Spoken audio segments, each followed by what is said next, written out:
Hi everyone, Tom here, and I'm joined by Joey because at SGF Summer Game Fest, he played Hello Kitty Island Adventure. Now, hold on a second. I know Hello Kitty.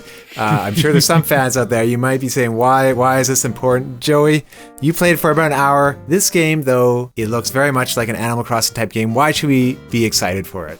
It's an Animal Crossing-like, I think, is the genre we're describing it as. I don't know if that's an official genre name, but I'm making it one today. You heard it here first. But yeah, Hello Kitty Island Adventure, it's a sort of life sim, but also with an adventure mode as well. You basically play as your own little Hello Kitty kind of character that you customize and create. I think the story is Hello Kitty and her friends like crash land on this island, but they turn the island, they wind up turning the island into like a resort sort of deal. So there's already when I started playing, there was already like a bakery that Hello Kitty started. There's a clothing store that another character started.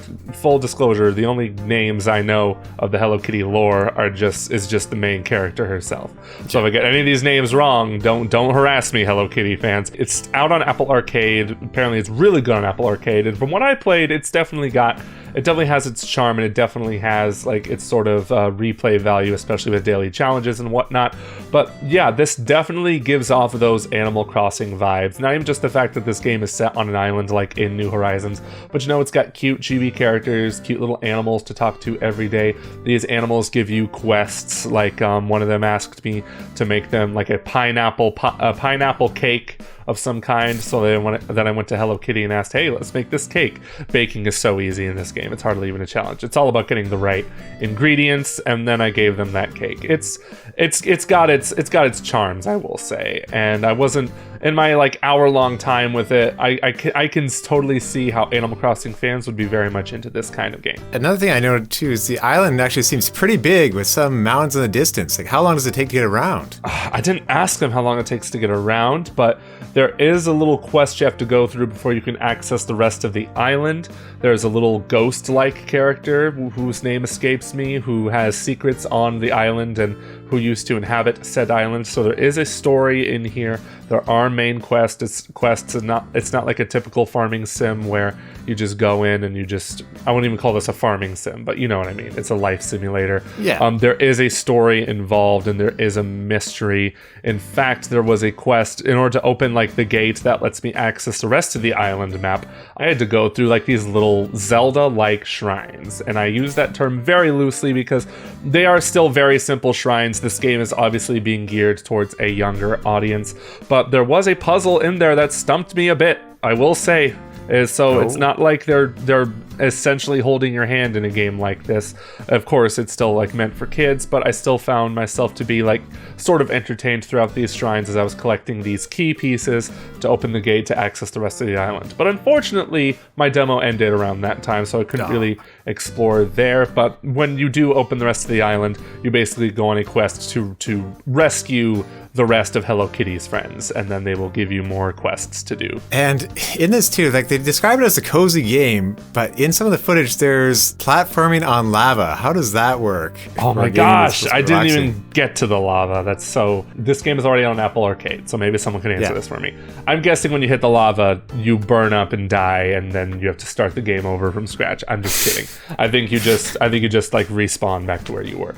But yeah, there is platforming there. I didn't realize until later on that there was a jump button, because I'm so used to there not being jump buttons in this game. Not only is there a jump button, Tom, there's also a glider.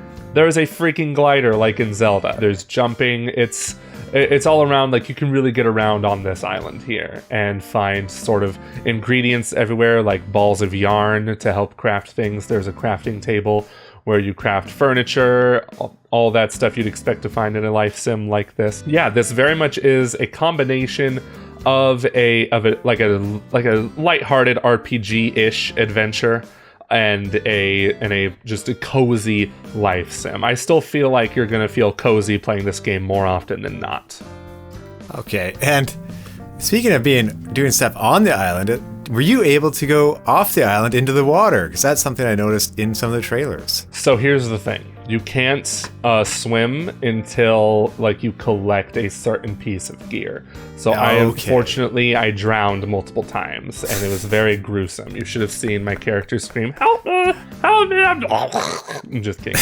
That doesn't happen, but yeah, you basically can go in shallow water. There's like indicators on whether the water is shallow or not, but once you hit the deep water, you just immediately respawn back to where you were. So that still is going to take some time for me to that still took time for me to get. I didn't even get it because my time limit ran out.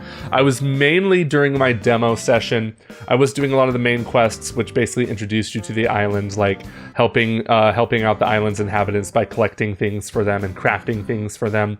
I crafted a water balloon so somebody can pull off a sick prank, what they called it. And I helped Hello Kitty get ingredients for her bakery, and then I became her first customer.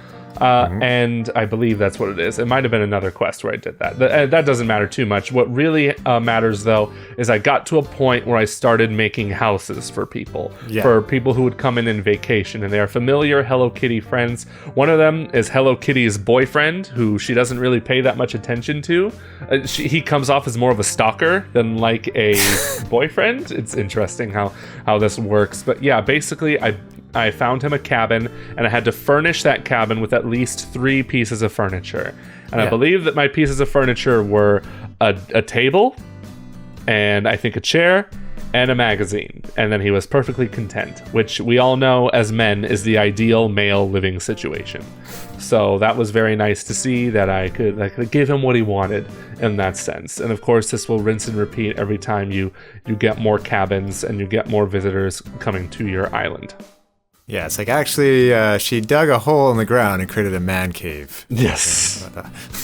Oh man, yeah, I didn't get to see a lot of the customization options or every piece of furniture that's available. I'd imagine there's quite a ton, but again, I only got to play for an hour, and for a game like this, it really incentivizes you to keep coming back and playing more. Just like in the Apple Arcade version, this version on the Switch also has daily quests to pull off, like doing things for certain villagers or even crafting certain elements to it. Stuff like that really, what I'm really curious to know is where the main quest goes from here, because there's a mystery on this island. There's a mysterious character that talks to you, and they look like a ghost. So I'm very curious to see where a story like this goes in Hello Kitty, because I don't know about you, Tom. I'm not well versed in the Hello Kitty universe. Not well versed. I even talked to the representative, one of the developers. I forgot their name, who was with me. They said they also had to do some studying on the Hello Kitty universe as well. But yeah, from what I've seen, it looks like they're doing a great job with this game. And yeah, it's coming to Switch. It's already on Apple Arcade, but I don't have Apple Arcade, so Switch version it is. It's a perfect platform for that. All I remember right now is at one point I think the creator said Hello Kitty was not a cat, and everyone was like, "What?" And then I think they kind of might have backtracked on that. But they're like, okay, per my last email, these allegations about Hello Kitty not being a cat are not true. Hitting out of those sort of island Animal Crossing type nodes, you can invite people to your island, right? There is 4-player co-op. That's right. You guys can all glide together, do fun stuff together, craft things together. It's just a fun little family time, family and friends with your Hello Kitty characters. I was pretty proud of my Hello Kitty character. I wish I could show it here, but it was a bird with sunglasses, dressed like a gangster, I believe. So yeah. And overall with this game, were you impressed by the polish, or how do you think it's shaping up? So the version I played was not very stable. It was a development build, so there was a few frame rate hitches here and there. Of course, they need to optimize this game for Switch. It's not like on Apple Arcade, where you can play this on multiple devices, different kinds of devices with different specs. So this will be interesting to play when it comes out in 2025. So yeah, I imagine the frame rate will be much smoother by then. All right. Well, thank you, Joey. And you heard it. If you're kind of having that Animal Crossing itch for a type of game like that, stay tuned for Hello Kitty Island Adventures coming out later, and enjoy the rest of our direct coverage. I suppose at this point, there's going to be a ton of it. Thanks, everyone, for watching, and hit that subscribe button. Have a great day.